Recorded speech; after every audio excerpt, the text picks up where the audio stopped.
I didn't want to come here tonight. I could have stayed home. I could have stayed in bed. I could have fucking ate some shit. Just said, hey man, I'll do it tomorrow.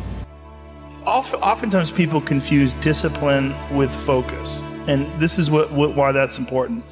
There are things that some people can excel at because they're focused on them and because they're drawn to it and they have an incredible passion for it.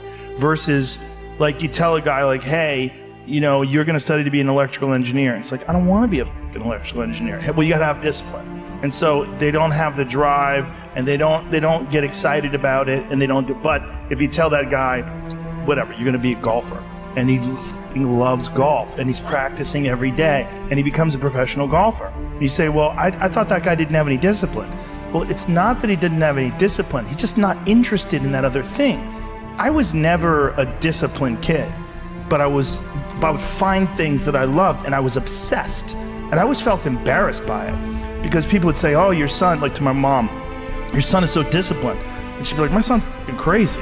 Like, he's not disciplined. He finds these things and that's all he does all day long. Like, it's not really discipline because he doesn't clean his room. He's fucking lazy. There's all sorts of shit he's supposed to do. I never did my homework. There's all the, but if I had a thing that I was into, I was obsessed. You're crazy about it. But it would bother me that I didn't really have discipline. Like, if I had jobs that I had to do, I didn't do a good job at them, like construction jobs that I had.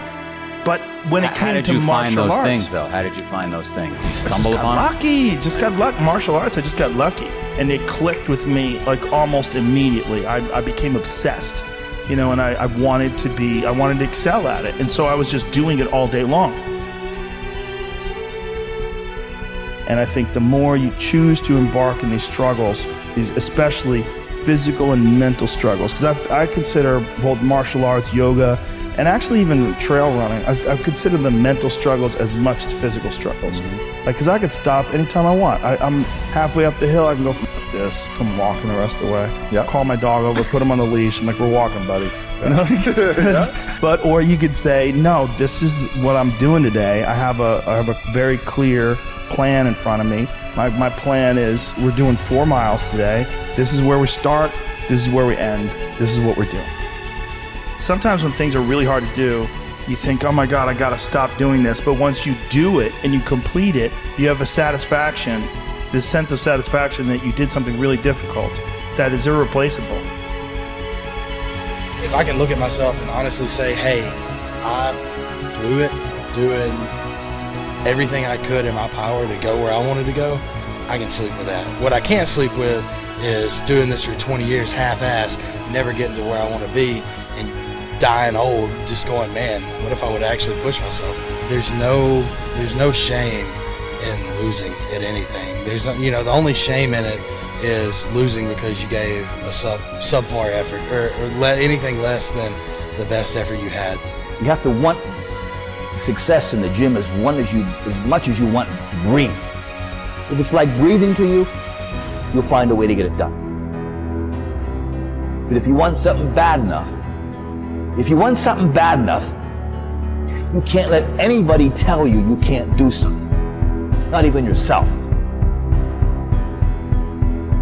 You've got to want it as bad as you want to breathe. You gotta be a little bit crazy. You gotta have an insane switch.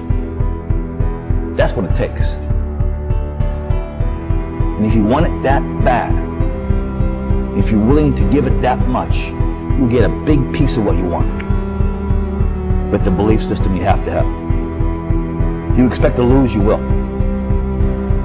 I did fail a lot of days. A lot of days I failed ridiculously bad. I did. But what are you gonna do? You gonna just stay down? The only way to go is up. Once you go down, you gotta get up. You gotta get up. You gotta get up. Attitude will take you further than any talent or genetics you have. Attitude is everything. When I feel like everyone's expecting me to say, give them the secret, it just comes down to being a dog. Being consistent, doing the same thing. Dogs like schedules. If you're guys have dogs at home, you know your dog likes to wake up at the same time, likes to go for a walk and take a shit at the same time, and likes to be fed at the same time. And it might sound boring, but that's what's required. You need to work your ass off. You can't expect to just, oh, well, I'm training, I'm doing an hour cardio, and I'm dieting, so I should look amazing. That's just going through the motions. You need to give it your all. You need to always be thinking, how can I train harder? How can I make this exercise more difficult? If my chest is weak, why is it weak? Don't just say it's genetic. A lot of people say, well, I don't have, Mr. Olympia's genetics, so whatever, I won't give it my all. Give it your all. I didn't know my genetics. I trained my ass off for years before I started looking like, oh wow. I didn't look like holy shit or impressive till like 10 years. So yes, I have good genetics, but I would never have known if I didn't train my ass off. Ask yourself why you're doing what you're doing. Why you do what you do is very important. So keep that in mind, guys. Train hard, be consistent. If you love something, you will work hard at it. Whatever we constantly focus on, constantly think about is what we get. It's our reality. The mind is really the strongest muscle. The weights and the tools are out there.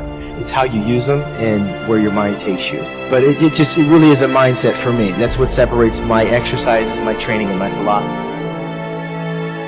But I had this drive and I had this system of high intensity heavy training which has gotten me from a backstreet basement gym in Birmingham in England to be Mr. Olympia. So it's, once your foot's on the pedal, on the gas, it's a little bit hard to take it off.